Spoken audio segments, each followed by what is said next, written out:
So guys, जैसा कि मैं गई थी वर्ल्ड बुक फेयर में और वहाँ पे बहुत ज़्यादा भीड़ हो रहा था। तो मैंने आपको बोला था क्या मैं अपने ब्लॉग के बाद आपको लास्ट में बताऊँगी कि मैंने कौन कौन सी किताबें ख़रीदी है। तो मैंने ये सारी किताबें ख़रीदी है गाइस।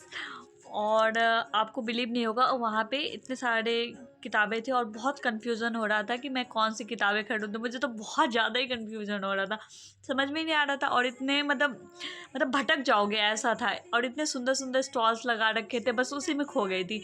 और लास्ट में मुझे ऐसा हुआ कि मुझे समझ में नहीं आया, तो मैंने एक किताबें वहाँ से ली, क्योंकि मतलब बहुत ज़्यादा ही कॉस्टली पड़ रहा था। और मेरे जैसे स्टूडेंट के लिए मतलब इतना तो महंगे किताब ख़रीदना मतलब पॉसिबल नहीं है, क्योंकि उतने दाम में आप 4-5 किताबें पढ़ लोगे। तो फिर मैंने मतलब प्रगति मैदान जो बुक फेयर लगी थी उसके बाहर जो सुप्रीम कोर्ट है उसके नीचे में बहुत सारे स्टॉल्स थे बुक के, जहाँ पे बहुत बहुत सस्ते सस्ते किताबें मिल रही थी। तो मैंने वहाँ से 6-7 किताबें उठा ली। तो मैं आपको दिखाती हूँ कि मैंने कौन कौन सी किताबें ली। तो ये एक है कसप, जो मुझे बहुत टाइम से पढ़ना था, तो मैंने एक ये लिया।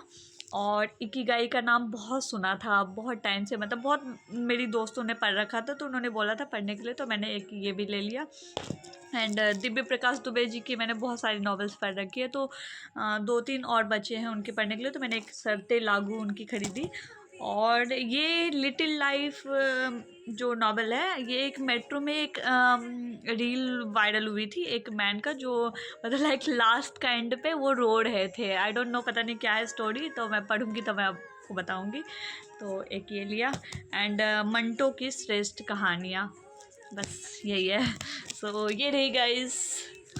अब देखते हैं मैं कब तक पढ़ पाती हूँ इन सब किताबों को, भाई बहुत पढ़ना है। तो आपने क्या क्या ख़रीदा मुझे अपने कमेंट्स सेक्शन में बताएं।